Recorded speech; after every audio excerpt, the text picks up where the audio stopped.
Hi, this is Alex from Groovy Entertainment. Today we got another book and record episode to do.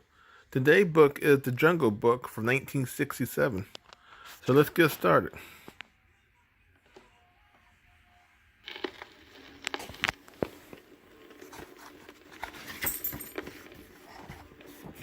This is the story of The Jungle Book. You can read along with me in your book. You will know it is time to turn the page when you hear the jungle bird call, like this. Let's begin now. It was many years ago when I, Bagheera, the panther, found a little lost man cub. He was alone and unprotected in the jungle of India. So I took the small boy to a nearby family of wolves I knew.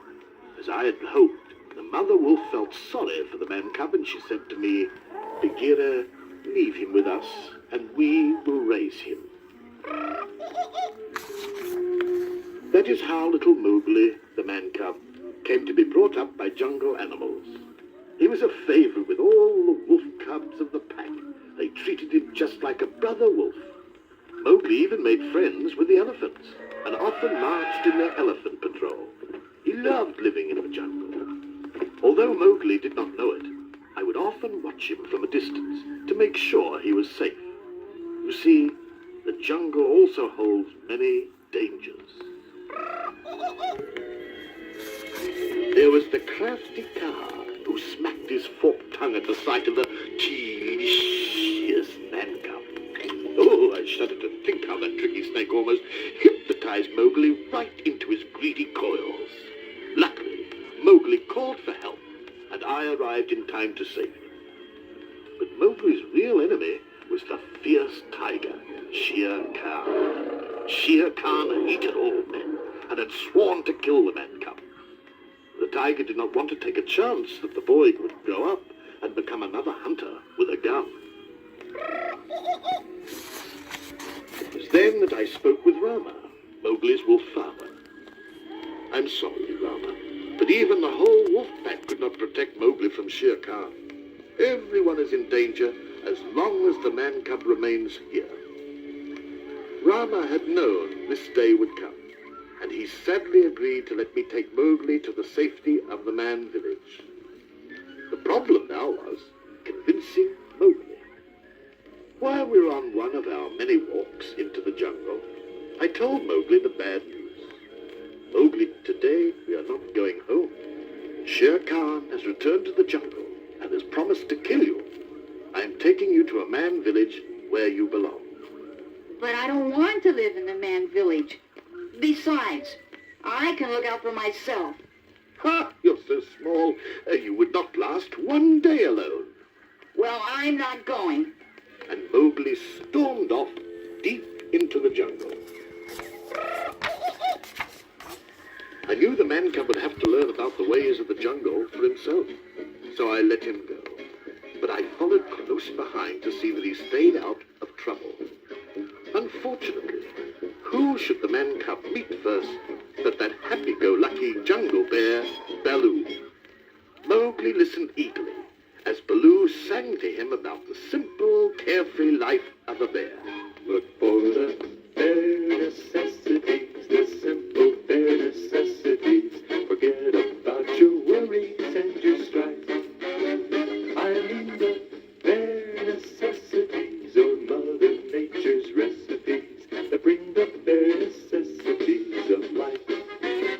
Wherever I wander, wherever I roam, I couldn't be fonder of my big home. The bees are buzzing in the tree to make some honey just for me. You look under the rocks and plants and take a glance at the fancy ants and maybe try a few. The bare necessities of life will come to you. They'll come to you. I had to step in. "Baloo," I explained, "Mowgli has to go back to the man village." "But they'll ruin him. They'll make a man out of him." Our discussion was cut short when a band of monkeys grabbed Mowgli and whisked him up into the treetops. "Come on, Baloo. They must be taking him to the ancient temple. That crazy monkey, King Louie, is behind this.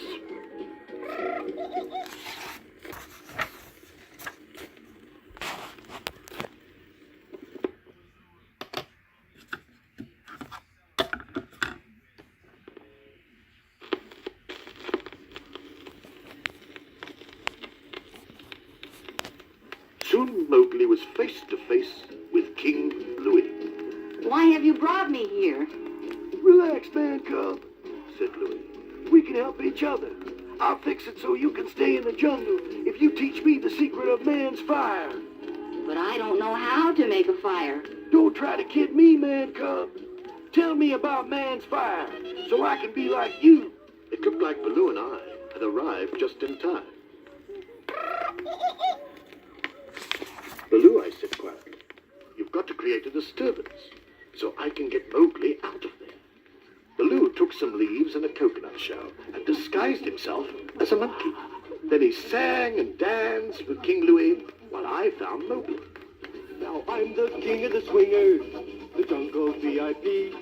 I've reached the top and I had to stop, and that's what's bothering me.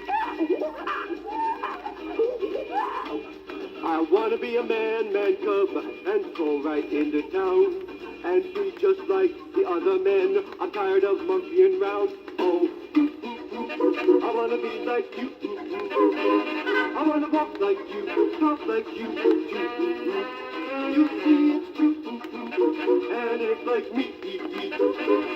When I do you, man, too. But the disguise didn't fool Louie for long. It's Baloo. Get that bear.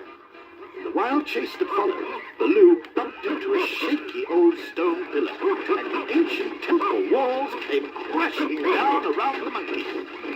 That gave us a chance to escape. Now Baloo agreed with me that Mowgli must go back to the man village, but Mowgli still couldn't understand. But Baloo, I want to stay here and be like you. You said we were partners, but you're just like old Bagheera. Neither of you likes me. Now hold on, Little Britches, said Baloo. Bagheera and I are only trying to do what's best for you. You're a human, and you belong with other humans. Mowgli shook his head, turned and sadly walked away. This was just the opportunity Shere Khan had been waiting for. The tiger, who must have been following us for some time, saw the man cub alone and leaped out at Mowgli. But the mighty Shere Khan fell with a thud a few inches away from the boy. Baloo had grabbed Shere Khan's tail at the last moment. "Run, Mowgli!" shouted Baloo. Shere Khan roared fiercely and lashed about, trying to get at Baloo. As long as the bear hung on tightly to Shere Khan's tail, he was safe from the tiger's razor-sharp teeth. Then Shere Khan cracked his big tail like a mighty whip and whirled Baloo to the ground. Suddenly, a storm came up. A lightning bolt flashed to earth and set a nearby tree afire. Mowgli saw a way to save Baloo. But one thing Shere Khan feared was fire. Mowgli took a burning branch in his hand and ran toward the tiger. The fire frightened Shere Khan so much that he ran off like a scared kitten. Baloo sighed in relief. "Nice work, Mowgli. We'll never see him around these parts again."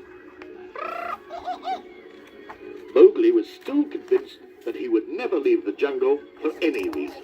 But just then, he saw something he had never seen before. It was a girl. She was getting water at a pool just outside the man village. Mowgli was enchanted. He had never seen another human before. I want to get a closer look. Mowgli crept closer to the girl until she could see him too. She dropped her water jug, and Mowgli stepped in to help her carry it back to her village. I was pleased with the way things had turned out. It had to happen, Baloo. Mowgli is where he belongs now. Yeah, I guess you're right. Well, come on, Baggy Buddy. Let's get back to where we belong.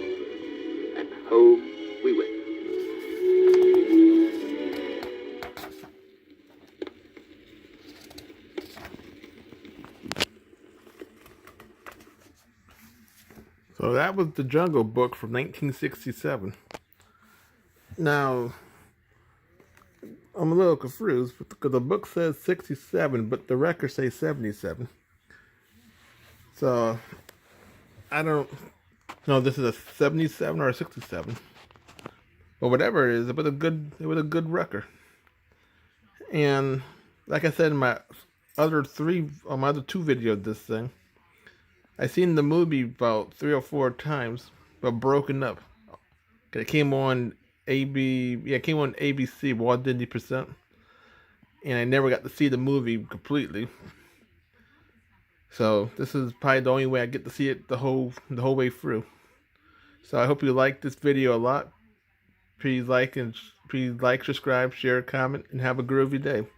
And our next book will be It's a Small Boiler.